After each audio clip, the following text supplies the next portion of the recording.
Good morning. I am Dr. O.P. Shoran, working as Professor of Statistics in College of Basic Sciences and Humanities, Chaudhry Charan Singh Haryana Agricultural University, Hisar. I have been assigned the duties to deliver a talk on design of experiments. Of course, this is a very wide field and it cannot be summarized in a single lecture. So, I have been asked to divide your lecture into three or four sub lectures so that the viewer can easily understand the topic of their interest.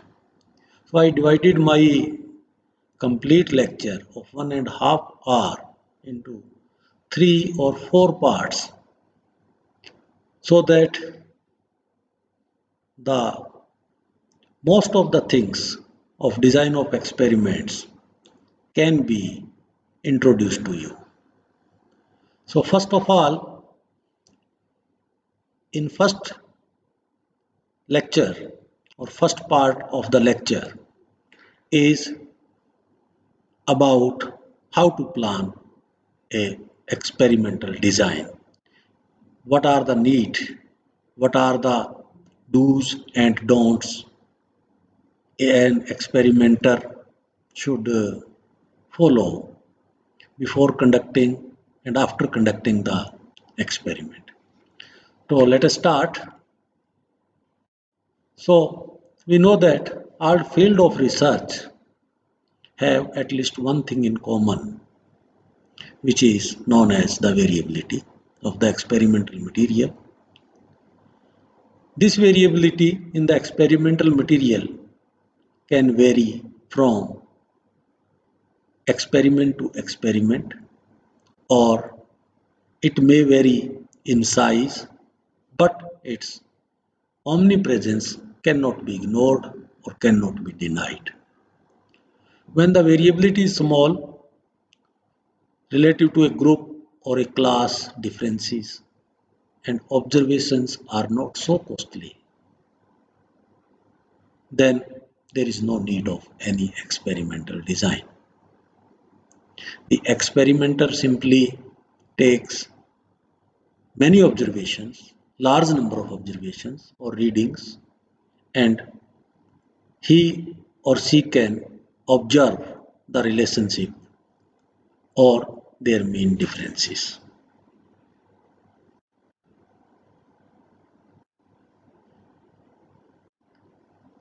But when there is a considerable variation from observation to observation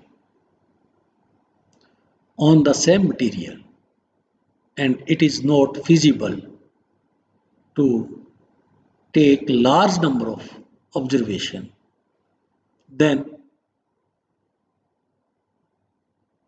the experimenter has to use some design or experimental, or you can say experimental design, which allow him an unbiased estimate of the true treatment differences with a specified degrees of precision.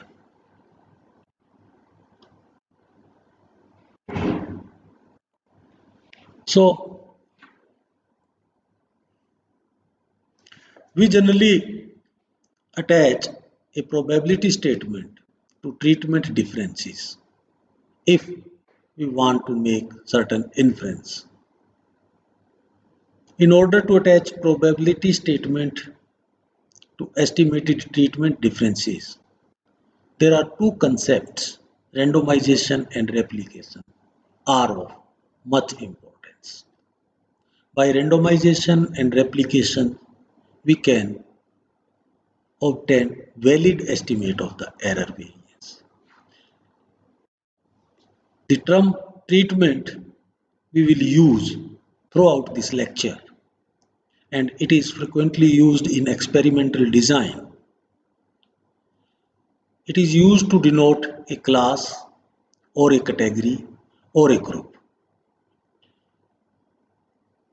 Regardless of size of relative variability, there are certain principles of scientific experimentation that one should follow. If you are a non-statistician or your statistical knowledge is not so good, so it is a humble request that you should consult a statistician before conducting the experiment, because it is possible that a, an experimenter fails to observe one or more of the basic principles which are essential and will be discussed now. So, before conducting the experiment, you should consult a statistician, and the progress of any research in any field will be greatly accelerated if question whose answer you want to short, possible results, design of the experiment, selection of entries to be tested, of course these are treatments, the method of analysis, presentation of results, etc., etc. They are closely studied before conducting the experiment. So there are 6 basic steps in formulation of a field experiment. These steps must be followed in order to get valid results and meaningful conclusion. First one is formulation of questions to be answered and hypotheses to be tested. So a scientific experiment should be set up to answer a specific question or questions. The main objective of an experiment is to answer a set of questions. The precise formulation of the question to be answered enable the experimenter to state his or her hypothesis in more precise terms and to plan his experimental procedure more effectively. So, clear and precise questions and hypotheses at this stage will help the experimenter to proceed quickly to the next step. If you are very much clear about your research question, if you are very much clear about your hypothesis to be tested, then you will move quickly to the next step. And it is advisable to have a statement of question and hypothesis in written form. So, of course, I will define the term hypothesis. Hypothesis is nothing but it is a statement about the parameter or parameters in a single population or many populations. There are two types of hypotheses we are using in design of experiments. These are null hypothesis, which is a statement of no difference between the parameter involved, and alternative, any hypothesis which is different from null hypothesis is alternative hypothesis. So far, given a particular null hypothesis with no specific alternate hypothesis, the experimenter either reject or does not reject the null hypothesis.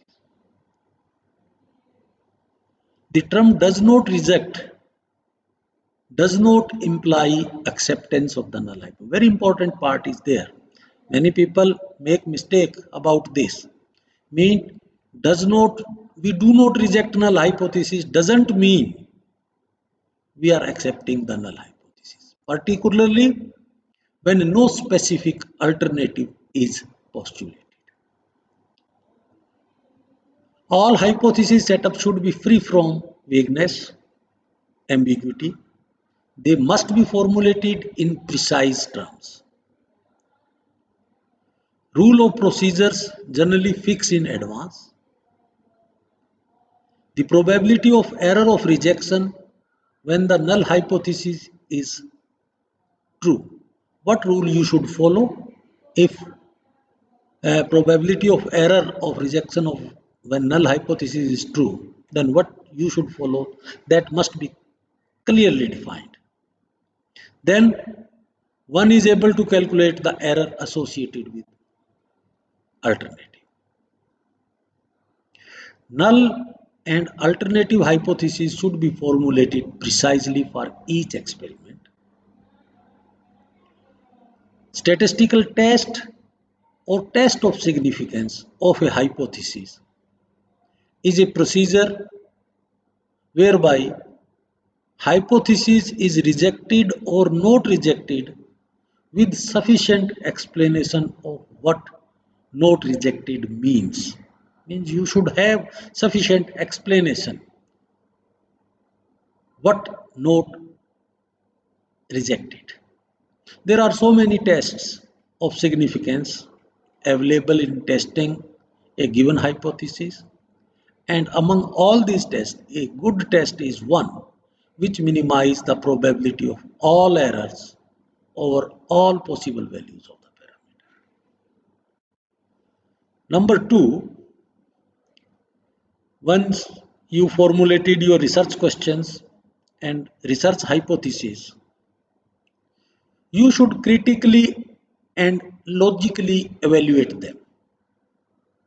For that, a review of literature may be a valuable add in this evaluation.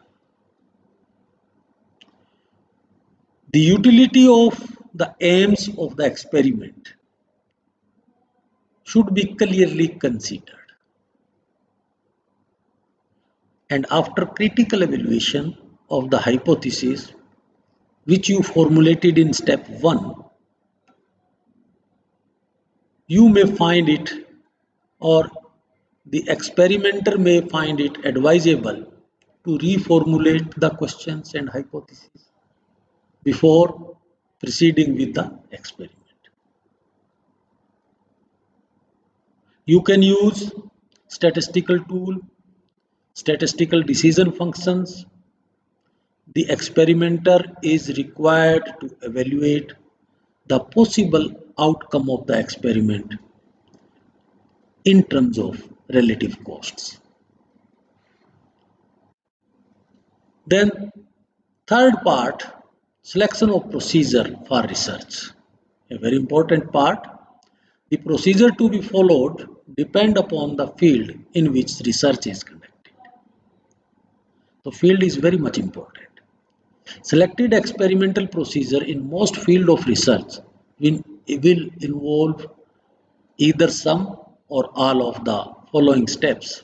These are selection of treatment or entries to be included in the experiment, selection of characteristics to be measured, selection of unit of observation, number of applications, and sampling or experimental design, control of effect of adjacent unit on each other, an outline of pertinent summary tables and possible results, an outline of analysis to be performed, statement of costs in terms of material, personnel, and equipments. So all these things are come under the selection of procedure for research. So after considering the above items, which we have mentioned in previous slide, the experimenter may decide to formulate the hypothesis, to change the experiment, or to continue to the next step in scientific experimentation. The formulation of null hypothesis and the selection of treatment are extremely important and closely associated considerations. Large part of your success or the success of an experiment may depend upon correct selection of the treatment. If your treatments are correct, then of course your experiment is successful. All the selection of appropriate experimental or sampling design is of considerable importance in testing of hypotheses and it is also used in estimating treatment effects. Fourth one is selection of suitable measuring instruments. Since all the inferences are based on the figures and figures are measured on a particular scale. So in any experiment, the experimenter must select measuring instrument so that they are very sufficiently accurate and experimental procedure is free from personal biases or favoritism.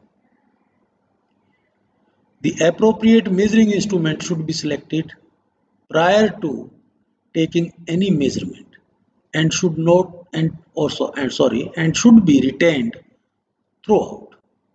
You should not change the measuring instrument in between. Changing of measuring instrument should not be made in the middle of the experiment. So this is very much important. Then complete analysis and interpretation of result in the light of experimental condition and hypothesis testing. So after conducting the experiment, taking the observations, next step is to perform the analysis of data. The statistical procedures are valuable aid in reducing the data into summary. The result of experiment must be interpreted in the light of statistical evidence obtained and theoretical consideration. Both are important of the subject which you are considering in your experiment. The interpretation of result of an experiment does not end with the calculation of mean, F values or confidence interval testing of hypotheses. The resulting computation should be checked and ensured against computational errors. The last part is preparation of a complete and readable report of the experiment. This is, of course, the final step. The pertinent results of an experiment should be completely and carefully reported in written form. This may involve typewritten or printed report in published form. The report should be prepared in such a way the summary data to allow others to test the various hypotheses. Your data is presented in such a way that some other person can test his or her hypothesis on your data.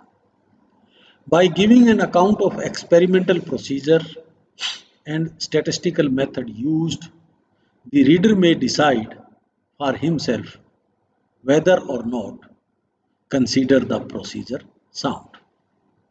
So these are the few steps.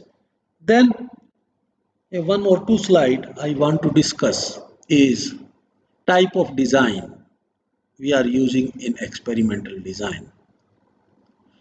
Generally there are two types of design we are using. One is systematic design and other is random design. The systematic design are the design used prior to the development of modern experimental designs. The experimenter tries various arrangements which are not subject to the laws of chance. Means probability is not associated with the treatments. Systematic schemes of arranging the treatments in various replication have been devised. There are so many schemes how to arrange your replication or treatments in replication. One such scheme is arrange all duplicates, triplicates, etc. the treatment together. A, B, C, D or A, B, B, B, B, C, C, C and so on and so forth. There are of course certain advantages and disadvantages of systematic design. First advantage is simplicity. Since no randomization is take place, so Simple arrangement is there. Systematic design will provides adequate sampling of experimental area. That is, it allow for intelligent placement of various treatments. Varieties may be arranged in order of their maturity. Fertilizer can be arranged in order of increasing fertility. It may be desirable to alternate dissimilar varieties so that natural crossing over mechanical mixtures can be detected in subsequent years. There is no need of randomization since the heterogeneity of the experimental site is such as to randomize the effect on the treatment.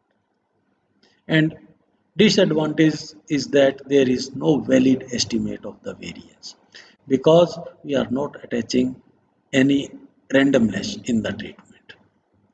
The correlation between adjoining plots may lead to the systematic error in assessing treatment. And in randomized design that will be discussed in subsequent lectures are those design in which each treatment is attached, a probability is attached to each treatment. So these will be discussed in subsequent lectures means analysis of one factor design, two factor and three factor. Thank you very much.